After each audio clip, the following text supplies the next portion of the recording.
In the dense, unforgiving jungles of ancient Cambodia, the mighty city of Angkor rose like a carved dream from the Earthen Empire's heart, pulsing with divine power and mortal ambition. Yet beneath the grandeur of its soaring temples and sacred spires, Angkor's true strength lay in its shadows, fortifications forged of stone and water, silent sentinels standing watch against the relentless threats that sought to tear the city apart. These walls were not mere barriers. They were sacred borders where the spiritual met the brutal, where war and faith entwined beneath the scorching sun and the weight of endless monsoon rains. To walk the battlements of Angkor was to feel the heavy breath of history itself, of sieges long past, of desperate survival, of priests chanting prayers to gods who watched from stone faces as empires bled. In this story, the stones whisper the secrets of resilience, the dark rituals of protection, and the silent lives of those who guarded the empire's soul. Here, in the shadow of the ramparts, the fragile line between salvation and destruction was drawn, etched in stone and blood. This is the story of how fortifications shaped the destiny of Angkor. Part 1. Walls of the Gods. Building Angkor's sacred defenses. In the heart of the sprawling jungle, where the thick canopy blots out the sun and the air hangs heavy with the scent of earth and decay, Angkor was more than a city. It was a fortress of faith and power carved from the bones of the earth itself. Here, the Khmer Empire did not merely build walls. They conjured boundaries between the mortal and the divine, between order and chaos, between life and death. The fortifications that girded Angkor were colossal statements of intent, massive moats that mirrored the heavens, towering stone walls that rose like silent gods watching over a sacred domain. To the outside world, they were impenetrable barriers of stone and water. But within their shadow, these defenses were sacred spaces where the spirit of the empire dwelled, and war was waged as much with ritual as with sword. The story of Angkor's fortifications begins not with the stone, but with the water. The great moats encircling the city were more than simple trenches. They were veins of life and death, conduits for both survival and siege. In the monsoon-soaked lands of Cambodia, water was both protector and destroyer. The Khmer harnessed this volatile force with masterful engineering, crafting vast reservoirs, or barriers, and elaborate canal systems that fed the moats and controlled the floods. These waters served as natural barriers against invaders, reflecting the towering temple spires in their dark depths, creating illusions of endless space, while also sustaining the city's complex agricultural systems. The moats were the first line of defense, alive and shifting with the seasons, a watery labyrinth that swallowed enemy soldiers and stalled armies. But water alone could not hold back the fury of those who sought Angkor's riches. Stone walls rose behind these moats, colossal ramparts built from sandstone, quarried from distant mountains, hauled by thousands of laborers through jungle and mud. These walls were monstrous in scale, thick enough to withstand the battering of siege engines, tall enough to hide legions of defenders. The stones were carved and fitted with such precision that they seemed to grow from the earth itself, as if the jungle had forged them from its ancient bones. Each block bore the marks of thousands of hands, the silent testimony of slaves, artisans, and soldiers bound by duty and fear. These fortifications were more than architecture. They were monuments to the empire's will to endure. Guard towers pierced the ramparts at regular intervals, their narrow windows like watchful eyes scanning the horizon. From these sentinels, archers and spear-bearers awaited the enemy, ready to unleash torrents of death upon those foolish enough to approach. The design of these towers was a careful balance between the brutal demands of war and the spiritual symbolism that permeated every aspect of Khmer life. The towers echoed the form of temple spires, blending sacred geometry with deadly purpose. This fusion of the sacred and the martial was no accident. To the Khmer, war was a cosmic struggle, a reenactment of mythic battles between gods and demons. The walls themselves became a battlefield where stone and spirit fought side by side. Within the city, the fortifications shaped everyday life as much as they shaped war. Narrow streets funneled movement along guarded paths. Marketplaces and homes nestled behind thick walls that protected not only against invasion but against the chaos of a city constantly on edge. The fortresses were living spaces, their stones worn smooth by the passage of countless feet, soldiers marching to the sound of drums, priests moving in solemn procession, common folk weaving between shadowed corridors with wary eyes. The walls echoed with whispered prayers and the distant clang of metal, the ever-present reminder that beyond the safety of stone lay a world of violence and uncertainty. Ritual played a crucial role in the fortifications' power. The Khmer believed that the walls were not only physical defenses, but spiritual shields, imbued with the blessings of gods and ancestors. Before construction began, priests conducted elaborate ceremonies to consecrate the ground, invoking deities like Indra, Shiva, and Vishnu to guard the city. Each stone was set with offerings of food, incense, and sacred chants, a silent pact between mortal builders and divine protectors. This spiritual investment was vital, for it was believed that walls without the gods' favor would crumble, not from siege engines, but from curses and spiritual decay. These rituals transformed the fortifications into living entities, guardians with a will of their own. The labor to build these walls was brutal and unrelenting.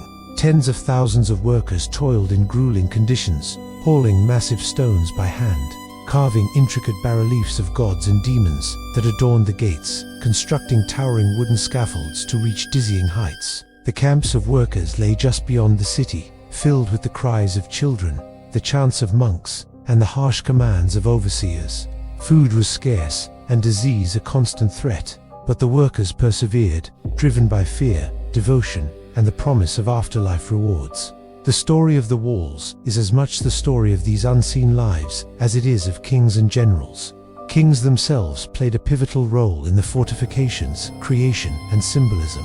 Rulers like Jayavarman VII, known for his relentless campaigns and monumental building projects, saw the walls as extensions of their divine mandate. To raise a fortress was to claim the favor of the gods and to manifest power in stone. The fortifications were royal statements, asserting control not only over the land but over fate itself. The king's presence was invoked in bas-reliefs that decorated Gates' image, flanked by deities, a living god standing guard alongside the stone ramparts. Yet these walls, for all their grandeur, were not invincible. The history of Angkor is marked by sieges and invasions that tested the limits of these defenses. Armies from neighboring kingdoms and internal rebels pressed against the gates, battering walls with wooden siege towers and primitive catapults.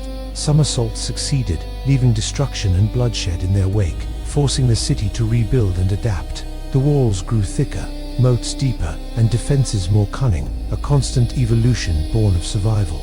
Each scar on the stone told a story of loss and resilience, a testament to the city's refusal to fall quietly into oblivion.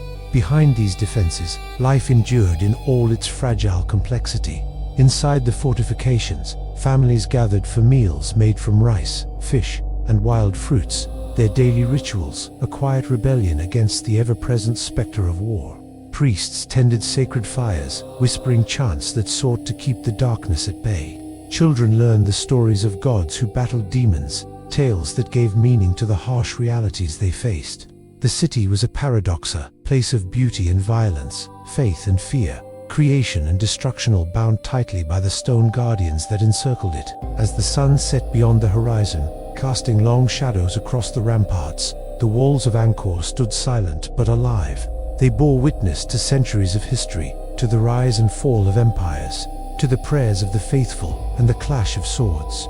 In their stones were etched the dreams and nightmares of a civilization that understood that survival required more than strength.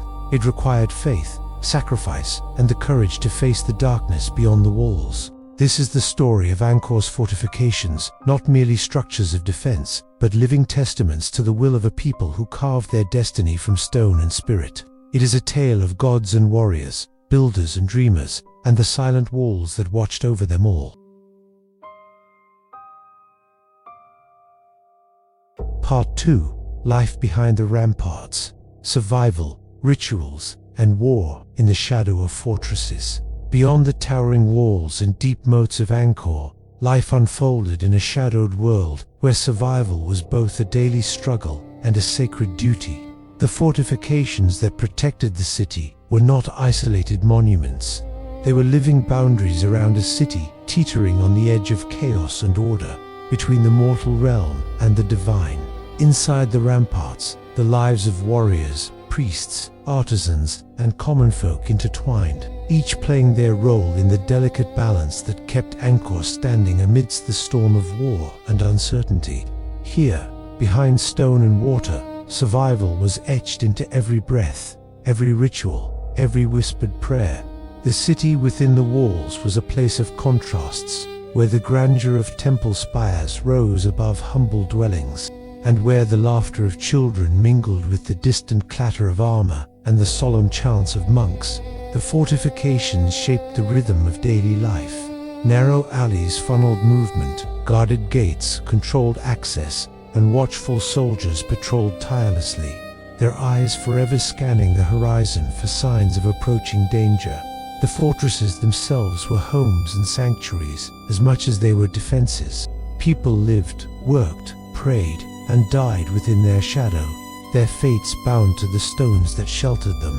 Food was the foundation of survival, and the fertile lands surrounding Angkor sustained a population that could swell with the demands of war. Rice paddies stretched beyond the city's edges, their waters reflecting the sky and the ever-watchful towers. Farmers worked in relentless cycles of planting and harvest, their labor the silent backbone of the empire's endurance. Inside the walls, markets bustled with the trade of fish, wild game, fruits, and the crafts of skilled artisans. Meals were simple but vital, steaming bowls of rice, salted fish grilled over open flames, spicy herbs and roots for flavor, and occasionally the rare luxury of meat or fruit brought from distant provinces. Food was both sustenance and ritual, offered in sacred ceremonies to gods and ancestors to ensure the city's continued protection. The spiritual life of Angkor pulsed through the fortifications like a hidden current. The walls were consecrated not only by stone but by spirit. Priests and monks performed daily rites to bless the defenses and the warriors who stood guard upon them. Sacred fires burned in hidden shrines, incense smoke curling through the air as chants echoed beneath stone arches.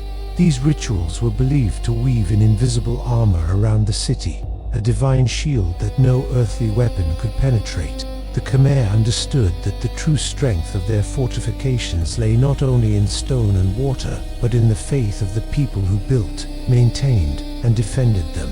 The priests who tended these rituals were powerful figures, guardians of secret knowledge and conduits between the mortal and divine realms. They moved through the city in flowing robes, their faces often hidden beneath wide-brimmed hats or shadowed by incense smoke. Their chants invoked ancient gods Indra, the storm lord who wielded thunderbolts, Shiva, the destroyer and transformer, Vishnu, the preserver of cosmic order. Each deity was called upon for protection in times of siege. Their divine favor sought to turn the tide of battle and shield the city's heart. The monks also oversaw the care of relics and sacred objects embedded within the walls themselves. Amulets, statues, and offerings believed to hold spiritual power that fortified the city against invisible enemies. War was never far from the minds of those who lived behind the ramparts. Soldiers trained relentlessly, their bodies hardened by sweat and blood, their spirits tempered by the weight of duty. They learned the art of siege defense, how to rain arrows from battlements, how to pour boiling oil upon attackers climbing walls, how to repair breaches under the cover of night. Weapons were forged in smoky workshop: spears, swords, wooden shields reinforced with iron, and primitive siege engines crafted from wood and rope. The clang of hammer on anvil echoed alongside the soft prayers whispered by monks, a symphony of survival woven into the city's fabric. The warriors themselves were a complex breed, fearsome, yet bound by strict codes of honor and religious belief. Many were recruited from local villages, others from the ranks of the royal guard. Their lives were dedicated not only to the defense of the city, but to embodying the divine virtues of courage, loyalty, and sacrifice. Before battle, they underwent rituals of purification baths in sacred rivers, blessings by priests, tattoos bearing sacred symbols to protect against death. To fall in defense of Angkor was to enter the afterlife as a warrior favored by the gods, a fate that lent purpose to every clash of blade and every thunder of the war drum. Yet, even within the walls, the threat of war seeped into the daily existence of civilians. Fear was a constant companion, whispered in dark corners and passed down through generations. Families built small shrines within their homes, offering incense and food to ward off evil spirits and to seek the protection of guardian deities. Mothers taught their children the songs and stories of past battles, of heroes who fought not only with weapons but with the blessings of gods. The walls themselves were adorned with bas-reliefs depicting epic battles, divine warriors, and the eternal struggle between light and darkness, a constant reminder of the precariousness of peace. In times of siege, life behind the ramparts transformed into a brutal test of endurance. Supplies were rationed, wells guarded fiercely, and every inch of wall became a battleground. Civilians and soldiers alike shared in the struggle. Women tended the wounded, children carried messages, elders offered counsel steeped in ancient wisdom. The fortifications became a crucible where the strength of the city was measured not only by stone, but by the resilience of its people. Stories passed through the generations tell of nights lit by the flicker of torchlight on rain-soaked walls, of silent prayers whispered in the face of overwhelming odds, of the unyielding will to survive. Beyond survival, the fortifications shaped the very identity of Angkor's people. They were the city's guardians, symbols of an empire's reach and ambition. The stones bore the scars of countless battles, yet they stood firm, a testament to human will forged in harmony with the divine. The rituals performed at the gates, the ceremonies within hidden shrines, and the sacrifices made by both rulers and commoners created a bond that transcended mortality. Angkor's fortifications were not merely defenses, they were sacred thresholds where the fate of an empire was decided, where gods walked alongside men, and where the eternal struggle for survival played out in the flickering shadows of stone walls. As twilight deepened and the jungle whispered its ancient secrets, the city behind the walls settled into a fragile peace. Fires burned low, prayers faded into silence, and the watchful eyes of the guardians rested for now. The fortifications of Angkor, born of sweat and faith, stone and ritual, continued their eternal vigil. They held fast against time and tide, keeping alive a civilization's dream, even as the world beyond shifted and crumbled. Their story is one of resilience and reverence, of lives intertwined with the sacred stones that sheltered them. Until next time, stay safe, and see you in the next history.